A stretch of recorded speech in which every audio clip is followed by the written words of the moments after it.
Hello students, জ্ঞানজ্যোতি coaching সেন্টারের পক্ষ থেকে তোমাদের সকলকে জানাই আরো একবার স্বাগত। তো স্টুডেন্টস, আজকের ক্লাসে আমরা যে বিষয় নিয়ে আলোচনা করব তা হলো প্রার্থনা সমাজ নিয়ে। ঠিক আছে, তো আলোচনা শুরু করার পূর্বে তোমাদের বলে রাখি যে তোমরা যারা যারা BKU বা বাঁকুড়া ইউনিভার্সিটির অন্তর্গত 5th সেমিস্টারে রয়েছে, তোমাদের যাদের যাদের মেজর হিস্ট্রি রয়েছে তাদের পেপার 9-এর একটি গুরুত্বপূর্ণ টপিক নিয়ে আজকে আমরা আলোচনা করব। তো চলো দেরি না করে আমরা আজকের আলোচনা শুরু করি। তো প্রার্থনা সমাজ, এক্ষেত্রে বলা যায় যে অষ্টাদশ শতাব্দীতে ভারতীয় যে সমাজ ছিল সেই সমাজে কিন্তু একাধিক কুসংস্কারে আচ্ছন্ন হয়ে পড়েছিল। তো এই সময়কালে একাধিক সংগঠন গড়ে ওঠে, যার মধ্যে অন্যতম ছিল কি প্রার্থনা সমাজ। তো এর আগে আমরা আর্য সমাজ নিয়ে আলোচনা করেছি, আজকে আমরা প্রার্থনা সমাজ নিয়ে আলোচনা করব, যেটা বিভিন্ন কুসংস্কার দূর করার জন্য প্রচেষ্টা চালিয়েছিল। ঠিক আছে, তো দেখো এক্ষেত্রে বলা হয়েছে যে ঔপনিবেশিক শাসনের প্রথম পর্বেই ভারতীয় হিন্দু সমাজে বিভিন্ন কুসংস্কার ও কুপ্রথার প্রচলন ছিল। এর বিরুদ্ধে ঊনবিংশ শতকে বাংলা তথা ভারতের বিভিন্ন প্রান্তে সমাজ সংস্কার আন্দোলনের গতি আসে। এই সময় বাংলার সমাজ সংস্কারক কেশবচন্দ্র সেনের অনুপ্রেরণায় আত্মারাম পাণ্ডুরঙ্গ 1867 খ্রিস্টাব্দে মহারাষ্ট্রে প্রার্থনা সমাজ প্রতিষ্ঠা করেন।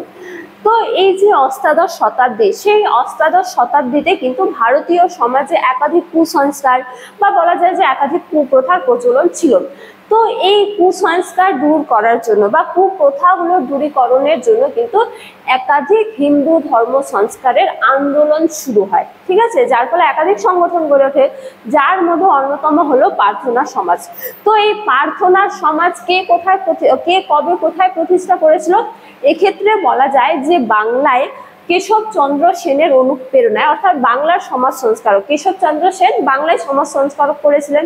তো কেশবচন্দ্র সেনের অনুপ্রেরণায় আত্মারাম পাণ্ডুরঙ্গ, তিনি মহারাষ্ট্রে, কোথায়? আত্মারাম পাণ্ডুরঙ্গ মহারাষ্ট্রে 1867 খ্রিস্টাব্দে প্রার্থনা সমাজ প্রতিষ্ঠা করেছিলেন। ঠিক আছে, তাহলে কে প্রতিষ্ঠা করেছিলেন?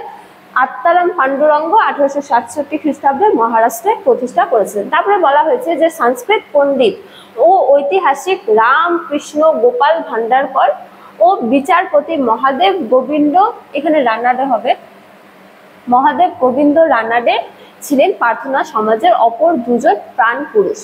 তো আত্মারাম পাণ্ডুরঙ্গ এই যে প্রার্থনা সমাজ, এই প্রার্থনা সমাজের প্রতিষ্ঠা করলেও এই প্রার্থনা সমাজে দুজন গুরুত্বপূর্ণ ব্যক্তিত্ব ছিলেন বা সদস্য ছিলেন, মহাদেব গোবিন্দ রানাডে এবং হচ্ছে যে রামকৃষ্ণ গোপাল ভান্ডারকর। ঠিক আছে, তারা প্রাণ পুরুষ ছিল, অর্থাৎ তাদের যে ভূমিকা এই প্রার্থনা সমাজে, তাদের ভূমিকা কিন্তু অপরিসীম ছিল। ঠিক আছে, তো এই দুটো নামও তোমাদের কিন্তু মনে রাখতে হবে যে গোপাল কৃষ্ণ ভান্ডারকর এবং মহাদেব গোবিন্দ রানাডে ছিলেন প্রার্থনা সমাজের অপর দুজন প্রাণপুরুষ। এটা ছোট প্রশ্নও আসতে পারে। ঠিক আছে, তো এই দুটো নাম কিন্তু মনে রাখবে।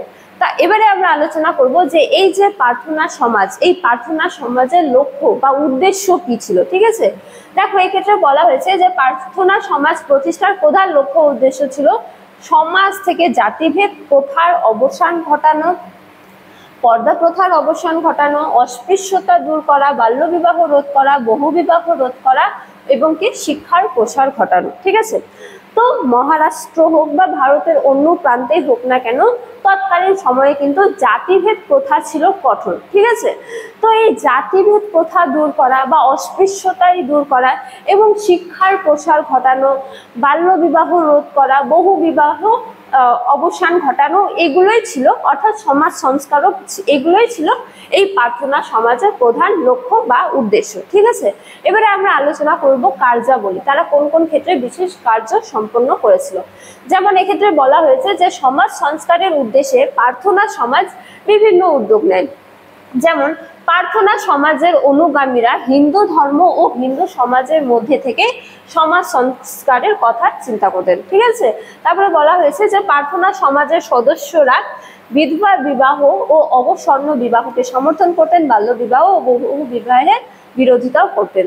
স্বাভাবিকভাবেই সেটা যে বাল্য বিবাহ রোধ করা এবং বহু বিবাহ রোধ করা এবং তার পরিবর্তে বিধবা বিবাহর প্রচলন করা এবং অসবর্ণ বিবাহ সমর্থন করা, এগুলো ছিল তাদের অন্যতম প্রধান কর্মক্ষেত্র। ঠিক আছে, তারপরে বলা হয়েছে যে নারী সম্প্রদায়ের সামাজিক কল্যাণে, এখানে কল্যাণে হবে,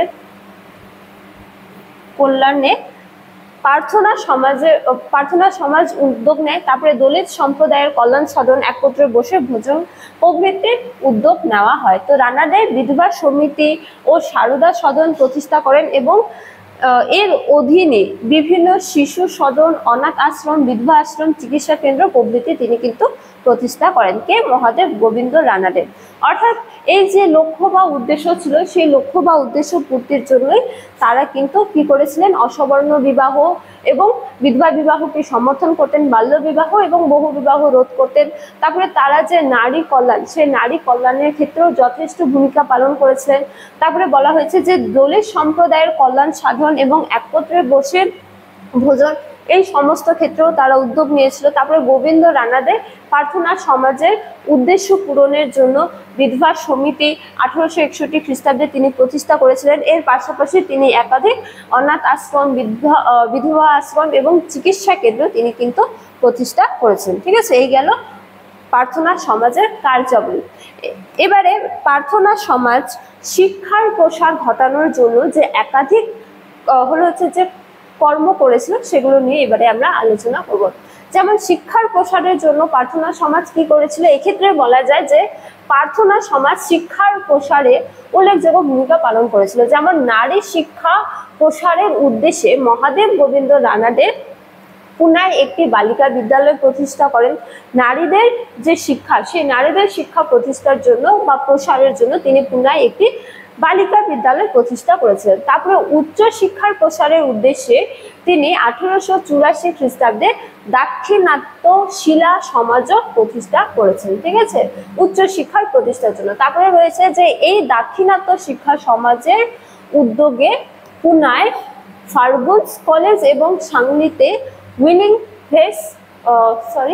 উইলিভেস নকলেস সহ কয়েকটি স্কুল তিনি কিন্তু প্রতিষ্ঠা করেছেন। ঠিক আছে, এই যে প্রার্থনা সমাজ, এই প্রার্থনা সমাজ কিন্তু শিক্ষা প্রসারের জন্য একাধিক বিদ্যালয় প্রতিষ্ঠা করেছিলেন।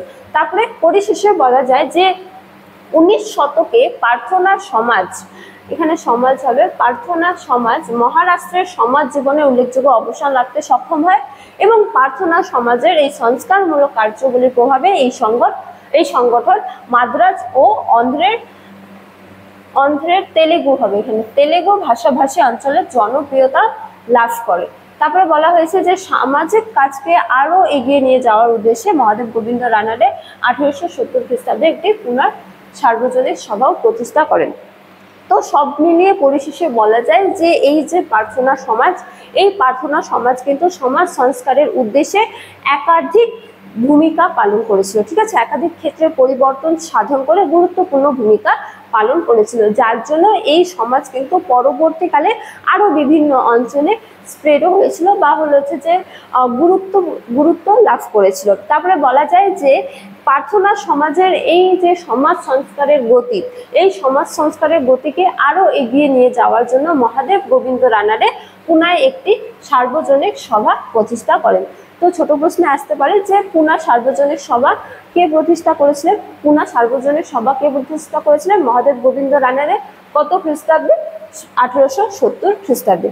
তো স্টুডেন্টস, এই ছিল আজকে আমার প্রার্থনা সমাজ নিয়ে আলোচনা। তো ক্লাসটি শেষ করার পূর্বে তোমাদের একটা ছোট্ট ইনফরমেশন দিয়ে রাখি যে তোমরা যারা ভাবছো তোমরা আমাদের সাথে অনলাইনে যুক্ত হবে, তোমরা স্ক্রিনে দুটো নাম্বার দেখতে পাচ্ছ, এই দুটো নাম্বার হলো আমাদের Gyanjyoti coaching centre official helpline number. তো এই দুটো নাম্বারের মধ্যে যে কোনো একটিতে যোগাযোগ করে তোমরা আমাদের সাথে যুক্ত হতে পারো। এছাড়া তোমাদের কোর্স ফিটা বলে রাখি যে তোমরা যারা 5th সেমিস্টারে রয়েছে তোমাদের জন্য যে কোর্স ফিটা রাখা আছে সেটা রাখা হয়েছে কেবলমাত্র 599 রুপিস। তো আজকের ক্লাস এতটাই, তোমাদের সাথে দেখা হবে পরবর্তী ক্লাসে। ততক্ষণ তোমরা সকলেই ভালো থাকো, সুস্থ থাকো। Thank you.